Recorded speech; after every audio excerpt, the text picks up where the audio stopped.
Recently, Barack Obama began hitting the campaign trail on behalf of Democrats across the country, trying to get people motivated to go out and vote. George W. Bush, former Republican president, widely regarded before Donald Trump came along as the worst president in U.S. history, decided he too was going to get off the sidelines and get into the game. And now embattled Republicans facing a blue wave in the midterms this year have to depend on George W. Bush to come in and save them. Bush has already announced that he's going to be doing some fundraisers for House and Senate candidates both in Texas and Florida and a handful of other states. He's already got events planned, closed-door events with big money Republican donors trying to get them to donate to these embattled Republicans. Now, I want to paint a stark picture for you here. I'm sure Obama's going to go out and do the same thing, obviously, right? But Obama's also out giving speeches and talking to average voters. He is being seen.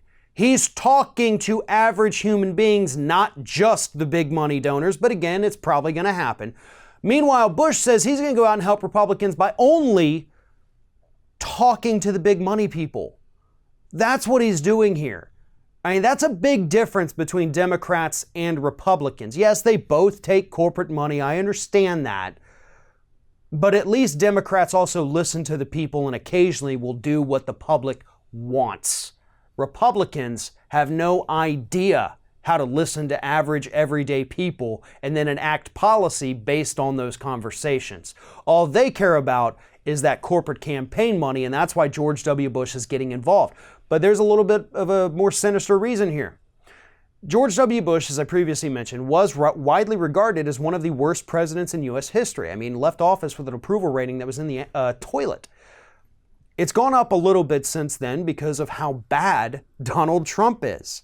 So Bush is actually out there trying to convince Republican donors and Republican voters that, hey, not everybody in the Republican Party is a Donald Trump. I've criticized the guy. I've never mentioned him by name, but I've still criticized his, policies and the racism we see from him. So yeah, remember what it's like to have decent Republicans like me, the guy that started an illegal war based on lies that still goes today.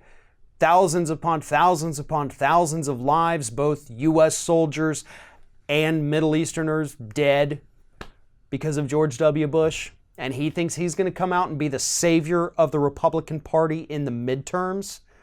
Yeah, that's not going to happen. In fact, if anything, George W. Bush's presence out there is going to remind people that Trump wasn't the only incompetent Republican to serve as president in this current century. And that's the point of this. Bush thinks he's going to go out and show that, hey, we're not all like Trump, but in reality, he's going to remind everybody that every Republican president that we've had since the year 2000 has been an absolute bumbling moron. And if you want to continue having these bumbling morons run your government, then absolutely give money to George W. Bush and the idiot candidates that he's endorsing, like Rick Scott down here in the state of Florida. But if you want an intelligent government, one that actually listens to the American public, stay away from these Republican candidates and the failed former presidents that they're bringing in to try to bolster their campaigns.